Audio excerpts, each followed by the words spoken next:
Bienvenue au Grand Kassai. C'est ce que chantaient les enfants de ma paroisse de Moussouakala en Bujumaï. Je vais vous faire part du travail formidable accompli par Dieu dans le Grand Kassai, comme le roi David le chantait dans le psaume 68, 5 à 6. Dieu est le parent des orphelins, le défenseur des veuves dans sa sainte demeure. Dieu donne des foyers sans abri.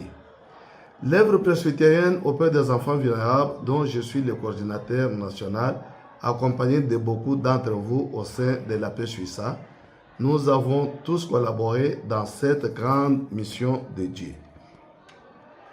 Écoutons d'abord Kazumba et sa mère.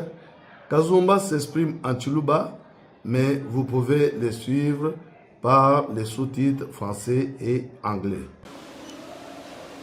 Jina Dani Kazumba Kode Kwetungu Luis Tubaso Omban Kuluis Bapa wa ikasela mukaji mkwavu Batanja nini mama kao keba kao umbuka Papa wa mambi jini aji musoko ya ndako unshila bana bani Twashaji bashaji kutuke ngeshi Kaba chiba tulungeshi shakala asato Tinjeu bena makalu bajibalo Muchisal chetu chakuluiza wakuboku la kusumba bintu Bal ngaba londi Ato afiku munshila Ajibutu kubuila Nimba mbile ni Njimulu londi walu ngeba kuya kumbujumayi Kujumama wani Tinjeu chewu maya kumbujumayi to Kubalukani mulu londi walu nyenukandeshi kumbujumayi Twalu nabo balu kwansha mchisalu cha Zaire. Angashaji mubutika bukwavu. Bashaji bandama mu 3 jours. Aji bandama ni mubambe ni mama wanyu ujusa mbele mu mishoni. Balu ni tujibamanya kuchitanda cha mishoni. Balu konshia. Angasombiara ngambi ji papa pasteur ngambi jini ni mujali biyo ngela ji kutisanshi bani mama bujumwa kumweku beji ji kutisanshi bali bani kimbalato beji ji kutisanshi kimbalato muma matukwa kama itabuni Ajibe laka bijiji kutisanji bale jibani baba lokuma nek anvunya mukalasa ma kututaka nini mama leki wani habo munjira habonzo ajibe ne bangende ji kazumba ma kukujumuka sanga mama leki ma kuyaka magijili yoko ngambile ni ukamumbuka kuluiza mulu akajiba gai Meku ngambile ngamulo kukaji matu kwa buni. Yeku ngambile nkaji jumusombe la kwe. Mama jumusomba kuchitani. Yeku ngambile ni tuya kutwalukila. Ukandesha mwabu jumusomba. Tetu kula naenda mwabeo. Papa saka vuko kutovumu ya kumujumu. Yeku ngambile ni shala. Ningabi kila mama weba tutulanende. Balu ni mama papa saka mulo kumujumu. Bayiki jini papa saka yoku bampile nani. Yoku kwebisha mama ni basomba kwe. Mama yoku bampile ni basomba mumi ba. Mama yoku bampile ni mumi ba. Katemba somba bimpato. Njeu tetu kula mabeo Yeku ngambelani Nangu tukasomba Nasha munzu banzami Tetu kusomba munzu banzami Apre bijumu Bakulu abala mabilani Zubuju kuntuko kanakawu Ujumunda mutu Basoma nasha kuntuko kanakababigala balungu Ulungi shishamane ndakalasi Tetu kula kusomba ka boku bang amaye kubangu ya mtisalu mère Bankulo. De nombreux enfants au Congo ont des histoires similaires à celles de Kazumba. Depuis les années 1990, on a vu une augmentation du nombre d'enfants qui ont perdu le contact avec leur famille d'origine et le plus souvent ce sont les enfants sans abri. Ce phénomène est dû à l'imbrication de plusieurs problèmes, conflits armés récurrents, pauvreté extrême, sida et émergence du groupe religieux qui accusent les enfants d'être sorciers suite aux difficultés au sein de leur famille. En réponse, 4 centres presbytériens pour enfants ont été ouverts au Grand Kassai entre 1999 et 2014 afin d'offrir un abri temporaire. Vu ma formation préalable d'assistance sociale, j'ai supervisé 3 de ces centres au Kassai oriental. Je l'ai fait en étroite collaboration avec la division des affaires sociales de l'État afin de faciliter la réintégration des enfants dans leur famille. J'ai trouvé ce monsieur, l'assistant social, qui a fait la fiche de placement de l'enfant, qui s'appelle Bijila Kayemba. Maintenant, il a dit qu'on a mené enquête. Maintenant, vous voyez que l'enfant reste toujours dans la rue et il est venu placer l'enfant ici. C'est pourquoi j'étais appelé pour tenir l'information que l'assistante est venue pour faire ça. Quand on va commencer le processus de recherche de sa famille, une fois que sa famille sera retrouvée, l'enfant sera réunifié. Ça, ce n'est que le placement provisoire. Oui. Pour permettre, et puis aussi, pour sécuriser la fille. Vous voyez, nous sommes en train de parler de la protection de la fille. On peut la protéger si elle est ici. Oui. Tandis que si elle est restée dans la rue, elle doit être un proie pour les garçons. C'est officiel, l'enfant reste. Et maintenant, lui doit faire les recherches pour pouvoir maintenant le faire rentrer dans sa famille. Puisqu'il y a les liens à accepter, c'est dans la famille. Ce n'est pas dans les centres. C'est ça. Les liens idéal, c'est la famille. Mais la réalité de ces centres n'était pas à la hauteur de cet idéal. Les coûts quotidiens liés à l'alimentation des enfants se faisaient au détriment de la recherche des familles et de la réintégration des enfants. Et la plupart d'entre eux finissaient par rester plusieurs années dans les centres.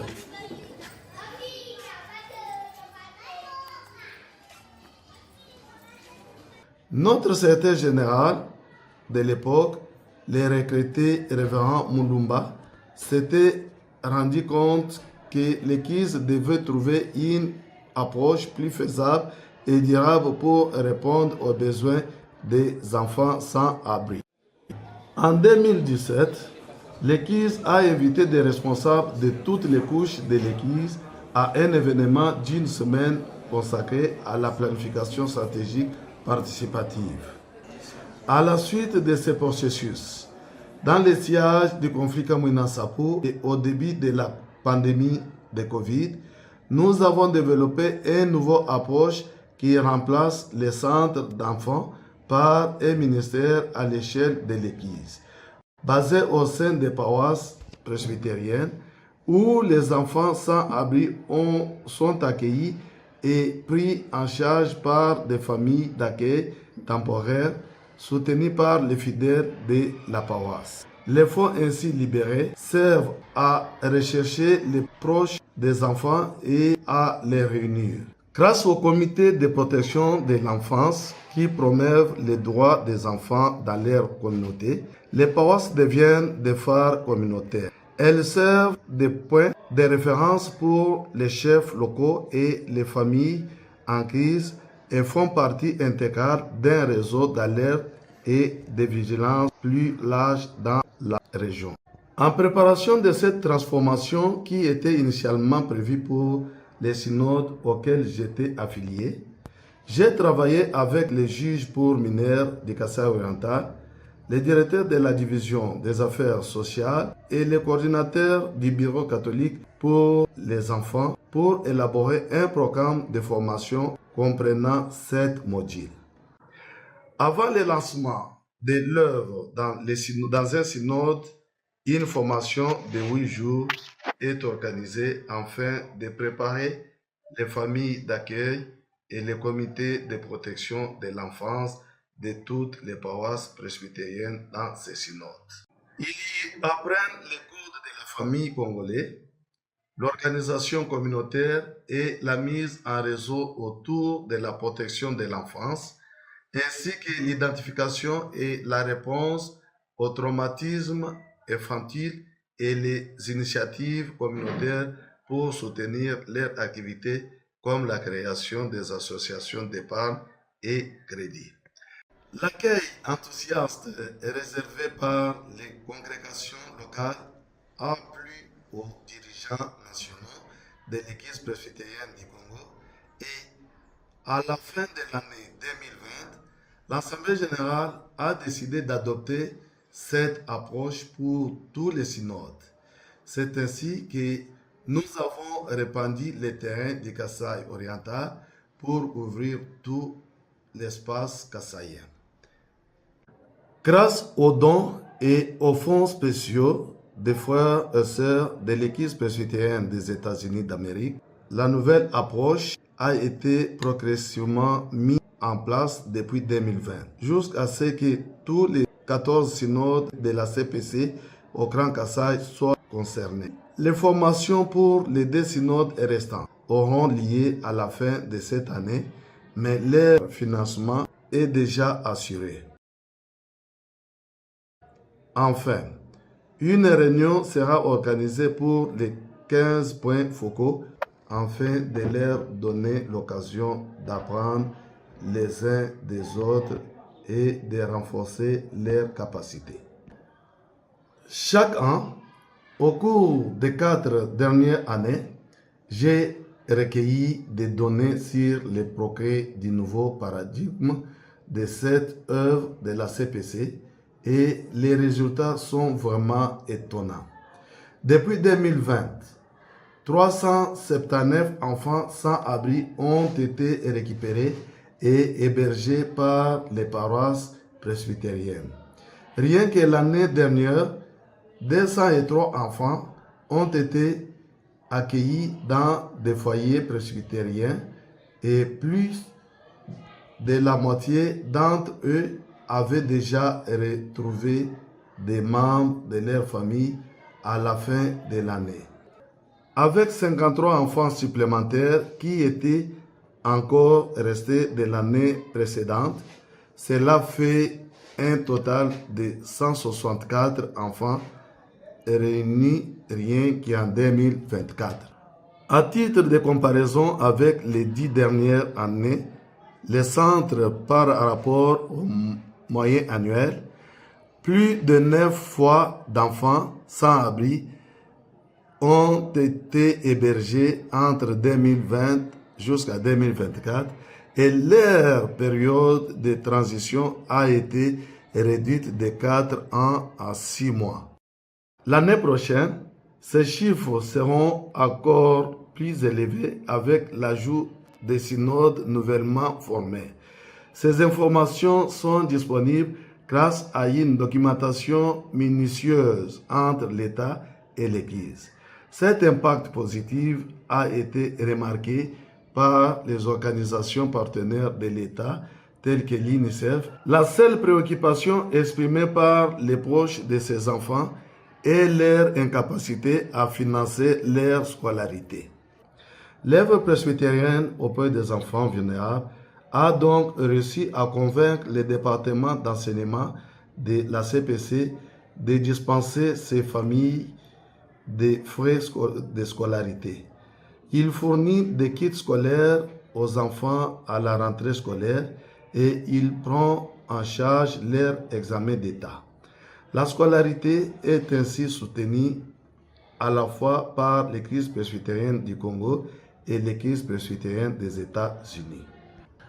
C'est ainsi qu'ensemble, Nous avons outillé près d'1 millier de paroisses presbytériennes locales pour pouvoir accueillir et réintégrer chaque année autour de 200 nouveaux enfants sans abri, pour briser le cycle de la pauvreté par leur scolarité, pour édifier les communautés en tant que défenseurs des enfants et pour lutter contre la marginalisation structurelle des enfants en dénonçant leur stigmatisation.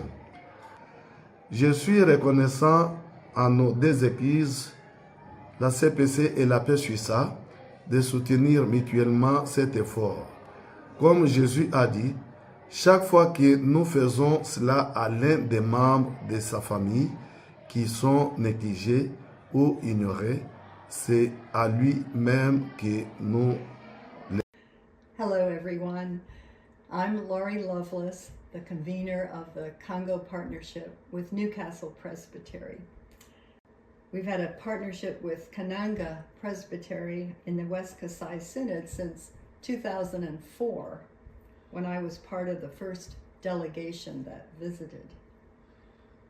On my second visit to Kananga in 2015, our host took us to visit a Presbyterian children's center that housed vulnerable children. I learned that most of them had been found on the streets or in the markets of Kananga.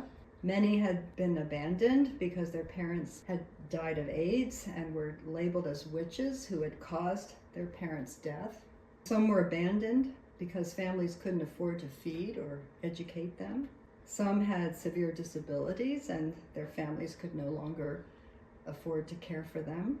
They welcomed us warmly with songs and gifts, and we started sending support to that ministry. Soon after returning to the States, I learned that children's centers were not the best way to care for vulnerable children. Hunter Farrell made a strong case for this in his book, Freeing Congregational Mission.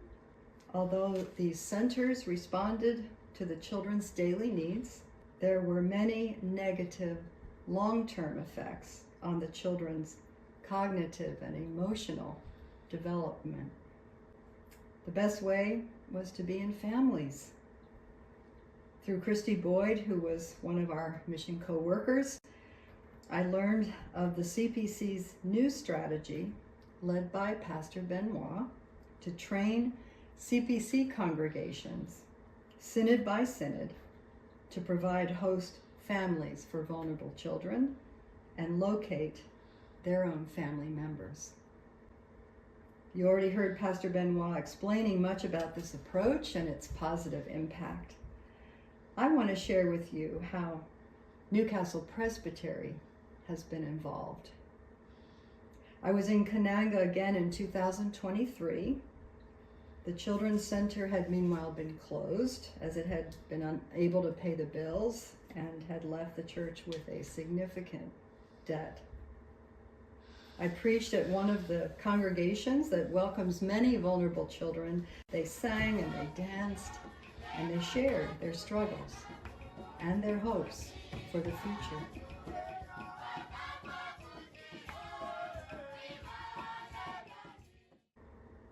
The West Kasai Synod was waiting for its turn to receive this training, so the churches in Kananga Presbytery had not yet been equipped for the new approach.